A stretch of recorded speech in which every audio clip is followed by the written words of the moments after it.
হেই বাংলাদেশি সমস্ত Marvel fan, আগামী জুলাই মাসে আসতে চলেছে ফেজ 6 এর প্রথম cinema the fantastic four first step. Already আমরা ফক্সের আন্ডারে 3বার ফ্যান্টাস্টিক ফোর মুভি দেখেছি, কিন্তু আগের কোনো সিনেমাতেই রিড রিচার্ড ও সুইস্ট্রমের বড় সন্তান ফ্র্যাঙ্কলিন রিচার্ডকে দেখানো হয়নি। অথচ মার্ভেল সিনেমাটিক ইউনিভার্সের প্রথম ফ্যান্টাস্টিক ফোর মুভিতেই সুইস্ট্রম যে প্রেগনেন্ট সেই কথা আমাদের ট্রেলারে বলে দেওয়া হয়েছে। সুতরাং প্রিয় মার্ভেল ফ্যান, চলুন আজকের ভিডিওতে আপনাদের জানাবো ফ্র্যাঙ্কলিন রিচার্ডকে তার পাওয়ার কেমন, আপকামিং অ্যাভেঞ্জার্স সিক্রেট ওয়ার্স মুভিতে ফ্র্যাঙ্কলিনের কেমন ভূমিকা থাকতে পারে এই বিষয়ে আলোচনা করব। তবে তার আগে এক্ষুনি ভিডিওতে একটা লাইক ঠুকে দিন প্লিজ, যেন বাংলা ভাষী সমস্ত মার্ভেল ফ্যানদের নিকট ইউটিউব অ্যালগরিদম এই ভিডিওটি রেকমেন্ড করে। ফ্র্যাঙ্কলিন রিচার্ডকে মার্ভেল ইউনিভার্সের সবচেয়ে ওভার পাওয়ার্ড ক্যারেক্টার বললে ভুল হবে না।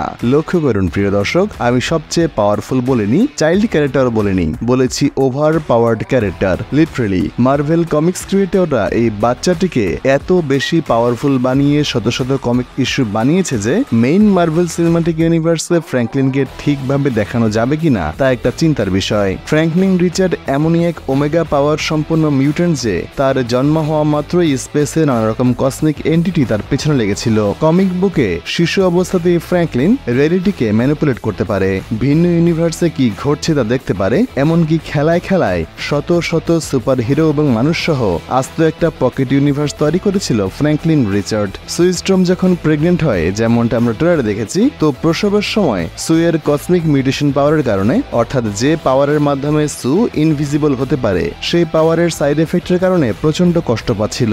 সুইস্ট্রমের প্রসব বেদনা দূর করার জন্য ফ্যান্টাস্টিক টিম নেগেটিভ জোনে যায় কসমিক আর্টিফ্যাক্ট আনার জন্য।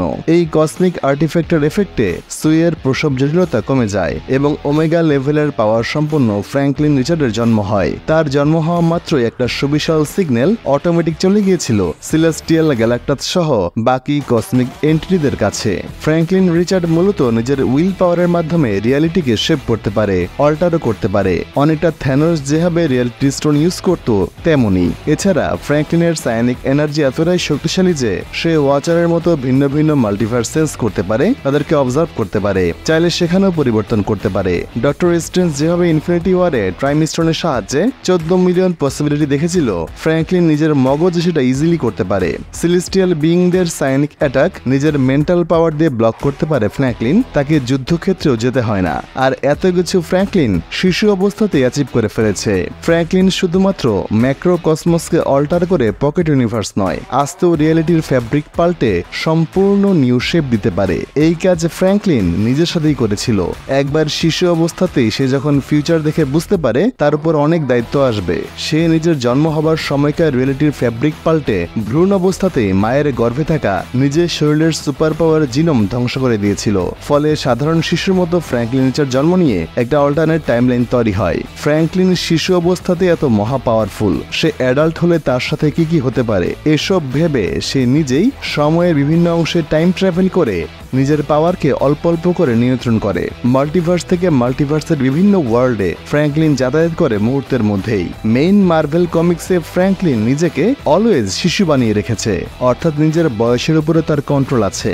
একান্ত প্রয়োজন না হলে ফ্র্যাঙ্কলিন রিচার্ড অ্যাডাল্ট বয়সকে সামনে আনে না। সে দরকার অনুসারে মোস্ট পাওয়ারফুল এবং ওয়াইজ অ্যাডাল্ট ফ্র্যাঙ্কলিন রিচার্ড হয়, আবার দরকার শেষ হওয়া মাত্রই শিশুতে পরিণত করে নিজেকে।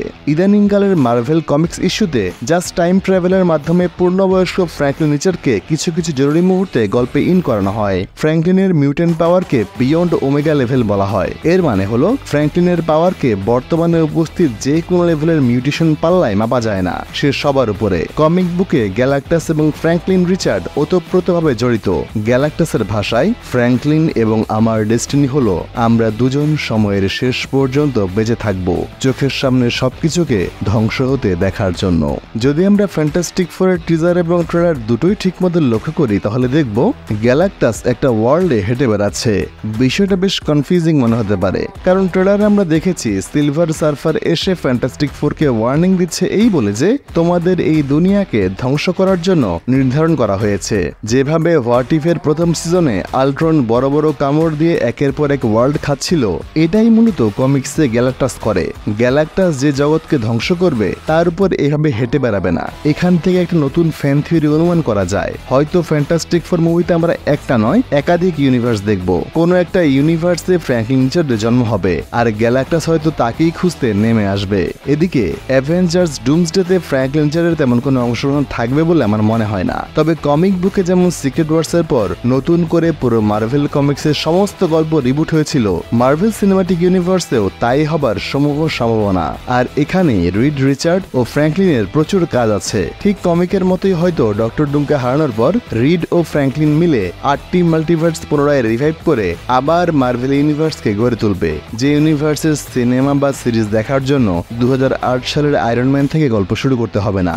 সম্পূর্ণ রিবুট মার্ভেল সিনেমাটিক ইউনিভার্সের জন্যই জন্ম দেওয়া হচ্ছে ফ্র্যাঙ্কলিন রিচার্ডকে। কেমন লাগলো এই থিওরি কমেন্ট করে জানাবেন। ফেজ 5 এর শেষ সিরিজ আয়রন হার্টের ট্রেলার ব্রেকডাউন দেখেছেন? না দেখলে স্ক্রিনে আসা লিঙ্কে ক্লিক করুন। আমি আপনাদের কথা বন্ধু মোহাম্মদ খায়রুল বাশার বাঁধন এবং ভিডিও এডিটর আদিল ইসলাম আকাশ বিদায় নিচ্ছি আজকের মতো। টাটা।